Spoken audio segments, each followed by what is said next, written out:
When you picture the dream apartment in the city, chances are you're picturing yourself on the stoop of a brownstone.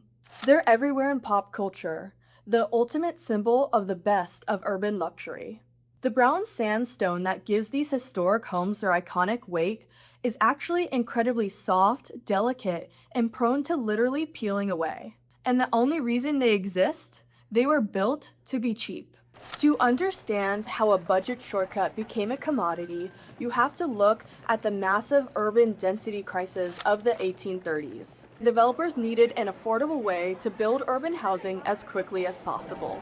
Builders began to construct rows and rows of narrow, uniform homes out of cheap, available, and malleable material, brown sandstone. It was so soft that stone cutters could slice through it like butter, allowing builders to rapidly face entire blocks with a uniform finish. This is 110 Second Avenue, the Isaac T. Hopper House. Built in the late 1830s, this is the oldest surviving brownstone row house in New York City. It was standard middle-class housing that eventually spent nearly a century operating as a halfway house for women released from prison. It's the perfect example. For generations, brownstones were functional, standard, middle-class housing in cities all across the Northeast. Even their most defining feature, the stone stoop, was a response to a gritty urban reality. In the mid-19th century, city streets were packed with horses, which meant they were also constantly filled with manure. Architects built these steep steps to elevate the family's main living spaces, well above the street level and the smell. But by the early 20th century, quarries dried up and shut down. Some brownstones were carved up into apartments, and others were demolished. The last true brownstone was built in the early 1900s. You quite literally cannot build a true brownstone anymore.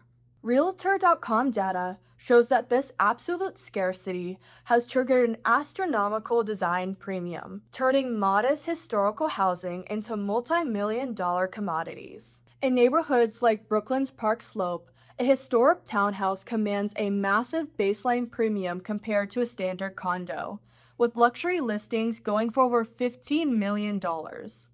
But let's say you've inherited or purchased that 19th century dream home. This beauty could be a structural nightmare. Because brown sandstone is layered, a century of freeze and thaw cycles causes it to spall, meaning the facade literally delaminates and crumbles off. A homeowner can easily spend $80K just to have a specialized mason meticulously patch and recreate the stone by hand. And then there's the interior reality. True brownstones are notoriously narrow, often just 18 to 20 feet wide. Because they share sidewalls with their neighbors, windows only exist at the front and the back. The middle of your multi-million-dollar home is almost completely starved of natural light. You could also find yourself spending a fortune painstakingly stitching it back into a single-family home, or surgically dragging its bones, bricks, and historic plasterwork into the 21st century, without losing the historic touches that make it unique in the first place.